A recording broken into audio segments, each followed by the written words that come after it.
When I got into the locker room, I went berserk. I started crying. Like, my gosh, how can they do this to me? I was devastated. I was just crushed. I remember punching one of those little lockers that those rooms have because I got so mad. In that moment of despair, Oscar found comfort in the place he would least expect it.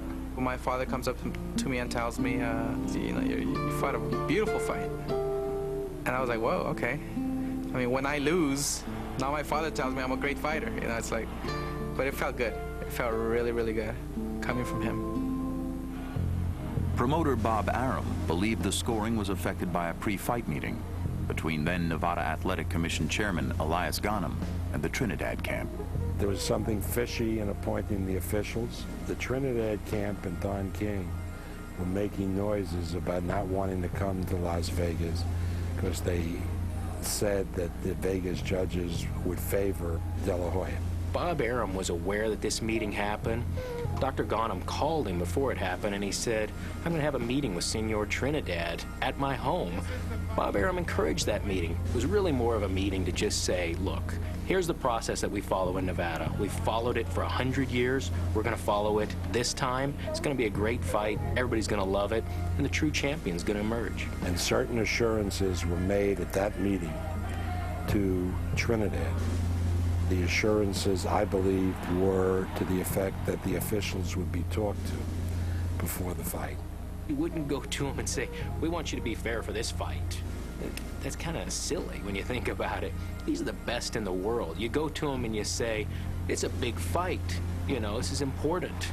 Bring your A game. Nobody ever talked to me about any assurances before the De La Hoya Trinidad fight. Unequivocally. The conventional wisdom is that Oscar dominated early and then gave away the last 3 rounds. Look at Jerry Roth's scorecard. The first 4 rounds, he has Trinidad winning 3 of those 4 rounds. That is preposterous. I didn't bend over backwards to go the other way at all.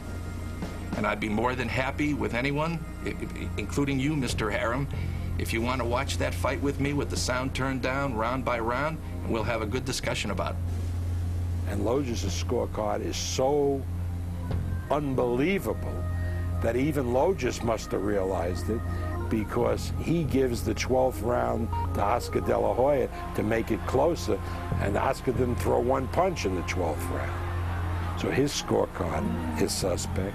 There is no way that Oscar De La Hoya lost the fight with Felix Trinidad. He's the promoter. His fighter lost, and I would expect him to feel that his fighter won. Somebody forgot to tell Trinidad's fans there was a controversy. The following morning, all of Puerto Rico welcomed him home. People everywhere, flags everywhere, music, dancing. It was a great party. I mean, people did not go to work. The government gave the day off to the people just to be able to say hi to Tito. I went on stage and said hello to all my people.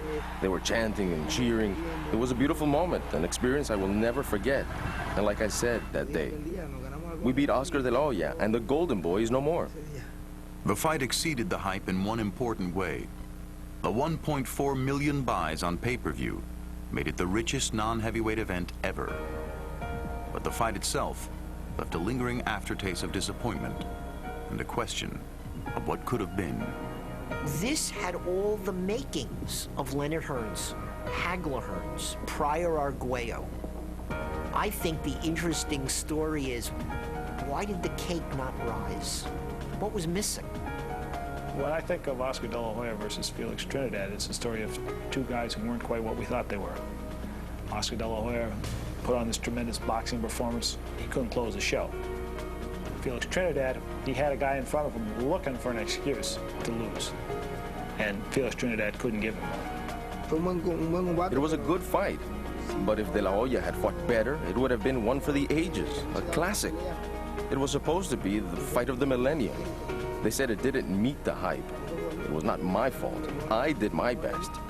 I gave my best. He was to blame. There are lots of ways in which I wouldn't want to be Oscar De La Hoya. I wouldn't want to have to try to explain to myself from time to time for the rest of my life why I willfully gave away the biggest fight of my career. If I had the opportunity to do it again, I wouldn't cruise. I would go in there for the kill. Because I felt so confident that night that I can do anything I want. And yeah, I made a mistake. I did cruise, and it was the biggest mistake of my life. I think those last 3 rounds opened up his whole career for debate. If he had won that fight, he would be considered a great fighter. Simple as that. 9 minutes might have blown it all. If the meeting between the two 26-year-old stars was anticlimactic, surely it would be redeemed by a rematch. It has never happened, and if Trinidad sticks to his retirement, it never will. De La Hoya has the hollow satisfaction of having watched Bernard Hopkins dismantle Trinidad using a carbon copy of Oscar's game plan. But fight fans wonder whether a rematch might have enhanced both careers instead of what happened in Las Vegas. Thanks for watching The Tale of De La Hoya Trinidad.